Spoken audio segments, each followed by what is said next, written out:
को कोई घाटा नहीं होगा अगर आप नहीं देखेंगे। आप इतने नकारात्मक नहीं, मैं क्यों ये हैं? पॉजिटिव बात बोल रहा हूँ। मेरे अगर आप 6 महीने के लिए आप टीवी छोड़ दें तो बहुत पॉजिटिविटी आएगी समाज में। तो आपको लगेगा कि समाज में ये लोग इस तरह से बैठ सकते हैं। अभी इन दोनों ने एक दूसरे पर तलवारें नहीं खींची हैं, समाज में भाईचारा है।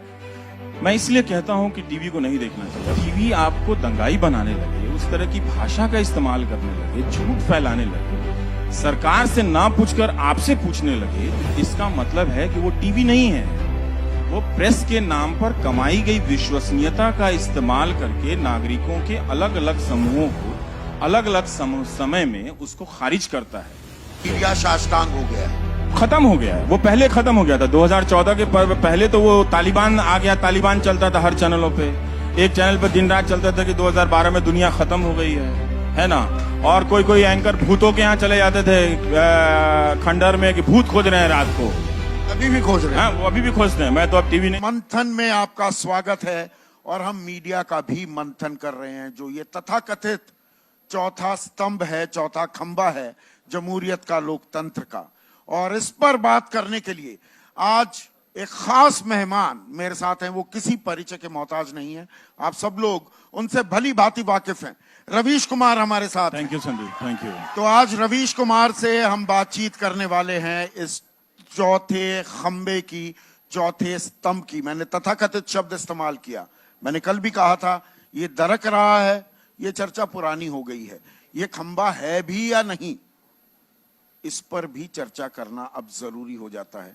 और रवीश, एक वो पुरानी कहावत है अंग्रेजी में, we are living in interesting times. पर जर्नलिज्म के बारे में आज कहा जाए we are living in difficult times, तो शायद ज्यादा बेहतर होगा। उससे भी खतरनाक स्थिति है। देखिए, पहले नेता झूठ बोलते थे तो अखबार वाले, टीवी वाले उस झूठ का पर्दाफाश करते थे। अब तो नेता के झूठ बोलने से पहले वही झूठ टीवी वाले बोल देते हैं।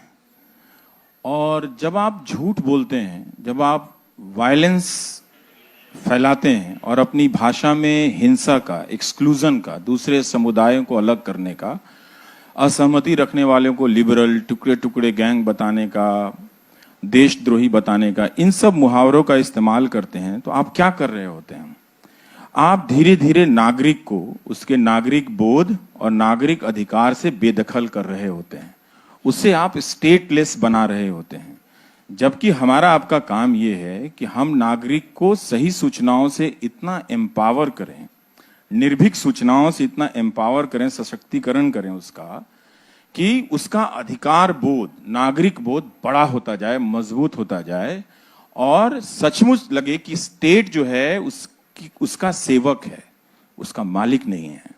तो आज का जो टेलीविजन चैनल है और जो मीडिया है, वो कहीं भी आप देखें, और भारत जैसे शिक्षित और शिक्षित, अर्धशिक्षित समाज में, जहां पे बहुत सारे जो पिता हैं जो दहेज लेने के बाद जो मारुति ले लेते हैं और वॉशिंग मशीन ले लेते हैं, आपके घरों में भी, आपके पिताओं को भी चेक कीजिएगा तो 20 साल से वो कोई किताब नहीं पढ़े हैं, लेकिन कश्मीर पे आपको ड्राइंग रूम में ज्ञान देते मिल जाएंगे आपको, है ना।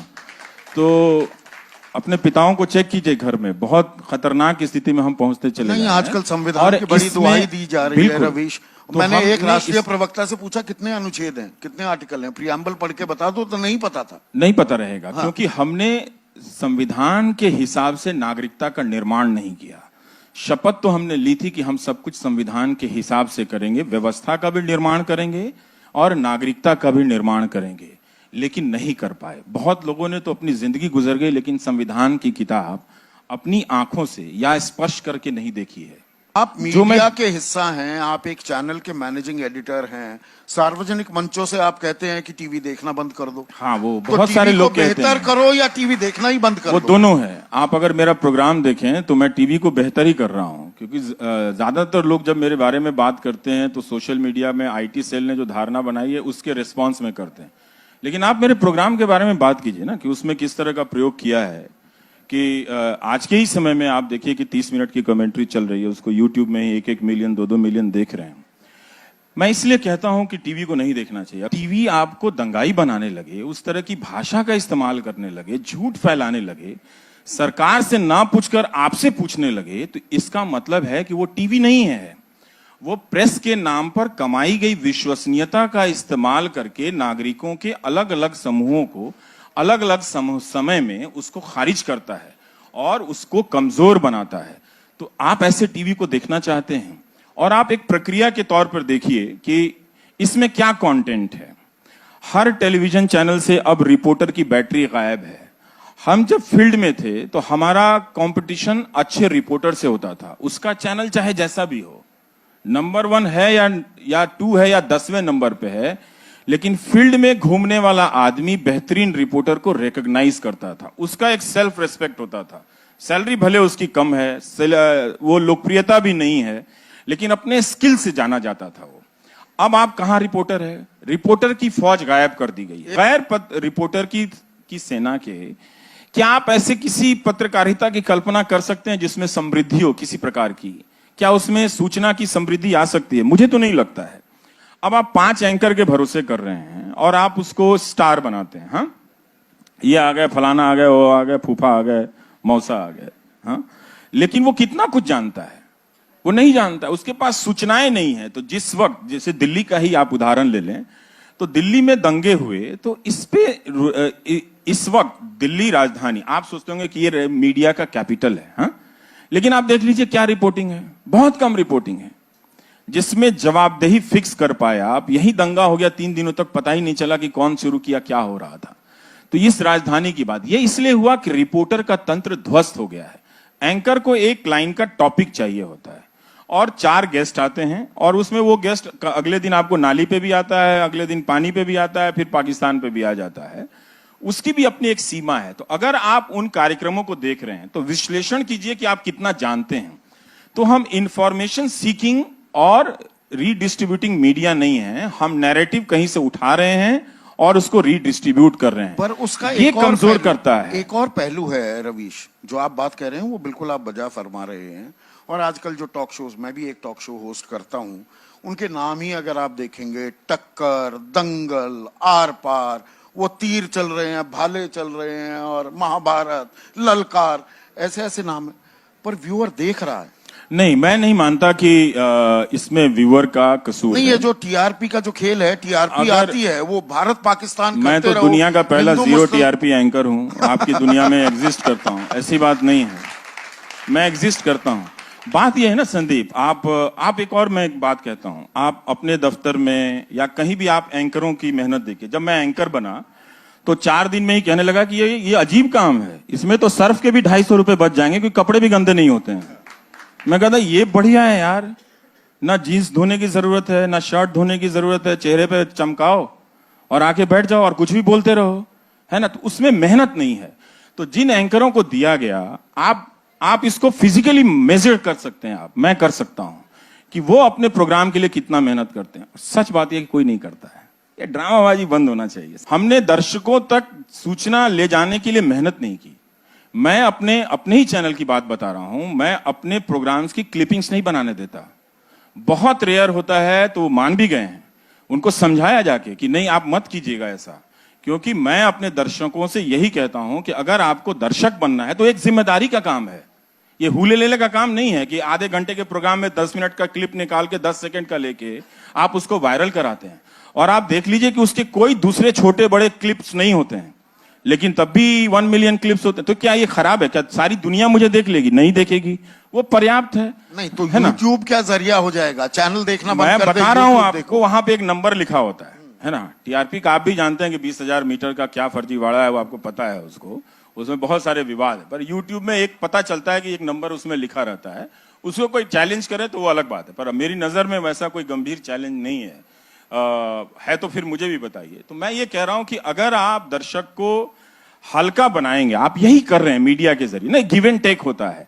तो टीवी जब आया तो टीवी क्या कर रहा था? टीवी के पहले दुनिया में क्या हो रहा था? आपको एक छोटा सा उदाहरण देता हूं। आपको मैं ले चलता हूं 18वीं और 19वीं सदी के अमेरिका में। ठीक, अमेरिका में फांसीवाद नहीं आया। जब उस वक्त प्रथम विश्व युद्ध और द्वितीय विश्व युद्ध के दौर में दुनिया पलट रही थी, तो क्यों नहीं आया? वजह यह थी कि अमेरिका में या कोई 1600 या 1700 के आसपास पहला अखबार बन जाता है और प्रिंट का कोई 500-600 साल का इतिहास है। लेकिन टेलीविजन के आने से पहले जो प्रिंट अखबार का जो इतिहास था वो 400 साल का हो गया था। तो प्रिंट ने एक कल्चर बनाई थी बातों को गंभीरता से कहने की और उसमें विस्तार से तथ्यों के साथ कहने की। तो अमेरिका में एक लिसियम मूवमेंट चलता था, तो जिसमें लिंकन होते थे, उनके प्रतिद्वंदी होते थे और उन दोनों के बीच डिबेट होता था। और वो डिबेट हाव भाव के प्रदर्शन का डिबेट नहीं होता था, लिखकर लाना पड़ता था अपने सोर्सेस के साथ और बात करनी पड़ती थी। 2 घंटा लिंकन साहब बोलते थे, 2 घंटा उनके प्रतिद्वंदी बोलते थे और फिर 1-1 घंटा जवाब होता था।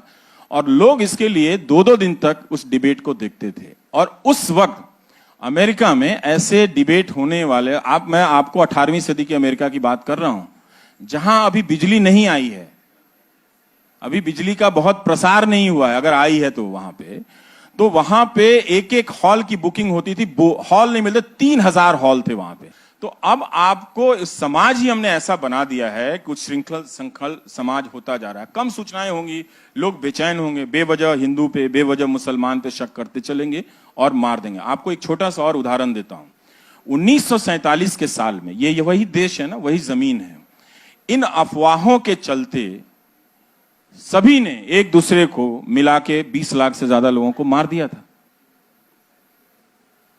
उसमें अखबारों की भूमिका बहुत भयानक थी। इस फेक न्यूज, र्यूमर और जिस तरह का एक सांप्रदायिकता इस चैनल में आई है, उसके खतरों को गंभीरता से हमें देखनी चाहिए। और आप जाकर देख लीजिए कि जो नैरेटिव जर्नलिज्म आया है, ये नैरेटिव जर्नलिज्म स्टेट का जर्नलिज्म होता है, ये स्टेट की नैरेटिव होती है। जनता का एक भी आप नैरेटिव बता दीजिए जो चल रहा है। 2 लाख किसान आए, किसी अंग्रेजी चैनल में आपने देखा? हिंदी चैनल भी अब उस तरह से हो गए। तो हर चैनल को जनता से दूर किया गया है, स्टेट का पार्ट बना दिया गया है। तो हमने, जो मैं कह रहा हूं कि 1947 में हमने इतने लोगों को मारा इन्हीं अफवाहों की वजह से। और जब स्टेट क्रिपल करता है, ढहता है, हमारी जिम्मेदारी थी कि हम होम मिनिस्टर को क्वेश्चन करें, हम दिल्ली पुलिस को क्वेश्चन करें। ये तुरंत बंद होकर ताहिर हुसैन बनाम कपिल मिश्रा के नैरेटिव में चला गया। नैरेटिव आपको यहीं ले जाता है, जमीन की घटनाओं को हटा देता है। उस वक्त क्या हो रहा था? जो 47 में हो रहा था वही नैरेटिव, और वही 2020 में हो रहा है वही नैरेटिव। क्योंकि उस वक्त मीडिया नहीं था, मीडिया था पर स्टेट नहीं था। मीडिया साष्टांग हो गया है, खत्म हो गया है। वो पहले खत्म हो गया था 2014 के पहले। तो वो तालिबान आ गया, तालिबान चलता था हर चैनलों पे। एक चैनल पे दिन रात चलता था कि 2012 में दुनिया खत्म हो गई है ना। और कोई एंकर भूतों के यहाँ चले जाते थे खंडर में कि भूत खोज रहे हैं रात को। अभी भी खोज रहे हैं। वो अभी भी खोजते हैं। मैं तो अब टीवी नहीं देखता, लेकिन अब बताइए, अभी भी खोज रहे हैं। आप देखिए कि कोई पुलिस का प्रोटेक्शन नहीं है। लोग खुलेआम मेरे बारे में ही आज ही लिख रहे हैं कि गोली मार दो इसको, कोई एक्शन नहीं है। क्या पहले यह संभव था? यह पहले संभव नहीं था, क्योंकि टेक्नोलॉजी ने आके इस प्रक्रिया को और तेज बना दिया है। दिन दुनी रात चौगुनी, इस तरह से उसका स्पीड काफी बढ़ा दिया है। इस प्रोसेस में एक ऐसा मीडिया आ गया है जिसके पास इतना पावर है, जिसका काम था कि व्हाट्सएप में या ट्विटर में इस तरह के जो गुंडे लोग आ गए हैं, जो राजनीति में हम मान्यता दे रहे हैं। आईटी सेल के लोगों को हम बुलाते हैं टीवी के चैनल शो में, जो लोग अफवाहें फैलाते हैं, गलत वीडियो जारी करते हैं, उनको हम टीवी के डिबेट में बुला के मान्यता देते हैं। तो मीडिया जो है वो इस खेल में लग गया है। तो इसीलिए मैं कह रहा हूं कि टीवी का जो ये दौर है, इसमें कोई सूचना नहीं है, तो आपको कोई घाटा नहीं होगा अगर आप नहीं देखेंगे। आप इतने नकारात्मक नहीं, मैं ये पॉजिटिव बात बोल रहा हूं। अगर आप 6 महीने के लिए आप टीवी छोड़ दें तो बहुत पॉजिटिविटी आएगी समाज में। तो आपको लगेगा कि समाज में ये लोग इस तरह से बैठ सकते हैं। अभी इन दोनों ने एक दूसरे पर तलवारें नहीं खींची हैं, समाज में भाईचारा है, लोग मिलजुल रहे हैं। हमारा जो मेन काम है, इसमें क्वेश्चन तो करना पड़ेगा। हमारा काम, देखिए, मैं रेलवे स्टेशन पे बिकने वाली सफलता के 100 मंत्र जैसी किताब नहीं बेच रहा हूं। यहाँ पे जो मैं देख रहा हूं, जो मुझे लगता है इस समय में बोलना चाहिए, वो मैं बोल रहा हूं।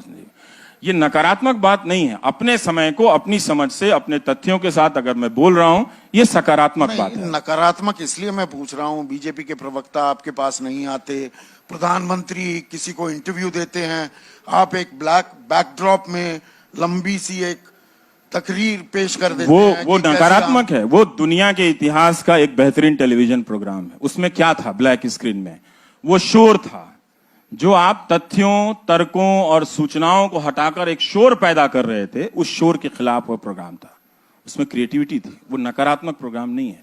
दुनिया के इतिहास में अगर आप देखेंगे टेलीविजन में, तो उस तरह का प्रोग्राम नहीं था। बहुत ही डेयरिंग प्रोग्राम था वो। और वो अगर कोई भी टेलीविजन की कला को समझता है तो वो ये बात समझ सकता है। वो नहीं आते हैं, वो उनकी समस्या है, मैं उसको लेकर ज्यादा परेशान नहीं होता। सवाल मेरा नहीं है, मरते तो बहुत लोग हैं इस देश में, बहुत लोग मारे जाते हैं। कौन रो रहा है दिल्ली के दंगे में जो लोग मारे गए? सवाल एक आदमी के मरने का नहीं है, सवाल है उस लोक व्यवस्था के खत्म हो जाने का, और जिसको खत्म होने में इस समय के मीडिया की बड़ी भूमिका है। और इसको अब कहा नहीं जा रहा है, ये उस वैचारिक रंग ढंग में ढल गया है। तो अब इसका मानव संसाधन इतना बर्बाद हो चुका है कि हो सकता है कि लंबे समय में ठीक हो जाए, पर हम और आप अपने बेहतर और सक्रिय दिनों में इसे ठीक होते हुए नहीं देख पाएंगे। मानक पूछ रहे हैं, माइक आने दो। हाँ, आपकी क्लैरिटी ऑफ थॉट जबरदस्त है रवीश। आपको 1 मिलियन लोग देखते हैं, वाकई आपकी बहुत फैन फॉलोइंग है, बहुत लोग देखते हैं आपको, लेकिन बाकी लोगों को आप डिसमिस क्यों कर रहे हैं? उनको भी उसी यूट्यूब पर मिलियंस ऑफ मिलियंस आप तुलना कर लीजिए। नहीं, तुलना नहीं, वैसे बता जरूर उनको, मैंने ये भी कहा कि सारी दुनिया मुझे नहीं देखेगी। नहीं, आपने कहा ना टीआरपी आती है तो वो गलत है, हाँ, उसको नहीं मानते, पर यूट्यूब पे उसी प्लेटफॉर्म मैंने उसको एक उदाहरण दिया है कि ऐसा नहीं है कि लोग मुझे नहीं देखते हैं, ठीक है, ऐसा नहीं है कि लोग मुझे नहीं देखते, मुझे भी देखते हैं। और मैंने संदीप से यह भी कहा कि और ये कभी भी मुमकिन नहीं होगा कि सारे लोग मुझे देखें, हो ही नहीं सकता, और ऐसा होना भी नहीं चाहिए। हर दर्शक को कम से कम 3-4 मल्टीपल सोर्सेज जाकर देखने चाहिए। आज के समय में अगर आप दर्शक हैं, सूचना को महत्व देते हैं, तो कम से कम 3-4 सोर्सेज को देखिए, अगर आप देख रहे हैं तो। और आप क्या देख रहे हैं इसका फैसला गंभीरता से करना पड़ेगा आपको। सर, आप मेरा सवाल आपसे ये है कि आपने अभी क्या कहा कि आईटी सेल वालों को बुलाते हैं, बिजनेस करते हैं, तो सर जैसे आईटी सेल वाले अगर गलत अफवाह फैला रहे हैं तो कहीं ना कहीं कन्हैया कुमार भी, जो जिस पर देशद्रोह का आरोप लगा है, उसको बुलाकर भी टीवी वाले गलत करते हैं। दूसरा सवाल यह है कि आप जब आते हैं गोदी मीडिया की बात करते हैं, तो जैसे मानक सर ने कहा कि दोनों तरफ मीडिया बटा हुआ है, तो सर जिस तरह एक तरफ गोदी मीडिया, दोनों तरफ नहीं बटा हुआ, मीडिया अब एक ही तरफ है। हाँ। सवाल ये है कि जिस तरफ जैसे गोदी मीडिया है तो दूसरी तरफ लुटियंस मीडिया भी है, ये मानना पड़ेगा। ये जो आपने इस्तेमाल किया है वो ठीक इस्तेमाल नहीं किया है। जो गोदी मीडिया है वही लुटियंस मीडिया है, समझे? मेरे दोस्तों से पूछ लीजिए कि पार्लियामेंट में खड़ा होकर मैं बोलता था कि ये लाल पत्थर पत्रकारिता है, यहां से निकल के वहां से लेके बाइट ले लो, इजी जर्नलिज्म है, लेजी जर्नलिज्म है। तो इसलिए आपने कन्हैया कुमार का उदाहरण दिया, 2 साल हो गए हैं, उस वीडियो का भी कुछ पता नहीं है, ठीक है। अब मुकदमा आ रहा है तो आप आरोप पे कह रहे हैं कि उसको कर देने के लिए, ठीक है। तो वो बुलाया गया था, आप टीवी वालों से पूछिए क्यों बुलाया गया था। इसलिए बुलाया गया था उसका पक्ष जानने के लिए, ठीक है, उसका पक्ष जानने के लिए। अगर कोई नारा लगा देने से, इस देश में सुप्रीम कोर्ट का कानून भी तो है, देश का कानून भी है, वो देशद्रोही नहीं हो जाता। वो नहीं होता तब भी लोग उसको देशद्रोही कह रहे हैं। नहीं, यहाँ पर भी रवीश एक और दिक्कत हो गई है। ये राजद्रोह और देशद्रोह में फर्क ही मिट गया है। आप सरकार के खिलाफ आवाज उठाएं, राजद्रोह कर रहे हैं, आप देशद्रोह नहीं कर रहे हैं, पर ये अंतर मिट चुका है आज की तारीख में। मतलब अब तो आज का अगर माहौल होता तो लोग इमरजेंसी के समय सुप्रीम कोर्ट जिस तरह से झुक गया था उसकी आलोचना ही नहीं कर पाते,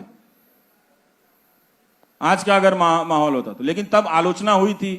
खन्ना साहब एक जज थे जो खड़े हुए, तो उनका इतिहास में नाम है ना, इसीलिए चीफ जस्टिस नहीं बन पाए, इसीलिए चीफ जस्टिस नहीं बन पाए, क्योंकि वो खड़े इसलिए नहीं बन पाए। हाँ। लेकिन तब लोगों की निगाह थी कि सुप्रीम कोर्ट में कुछ गलत हुआ है, और आज जनता चली आती है कि आप क्यों बोल रहे हैं।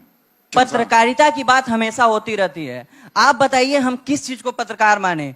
एक पक्ष दिन भर मोदी की तारीफ दिखाता है और रात में वही प्राइम टाइम में एक तरफ बुराई दिखाई जाती है। तो पत्रकारिता का असली मतलब आज आप बता के जाइए। हाँ। कि सच दिन भर मोदी को दिखाएं। आपका जो हाल है आपको तो जिंदगी भर नहीं बता सकते हम। नहीं सर, हमें पता है ना पत्रकारिता का मतलब, हम भी पढ़े हैं सर। ऐसा है दोस्त, दोनों तरफ का दिखाना चाहिए। वो किस तरह का प्रोग्राम है।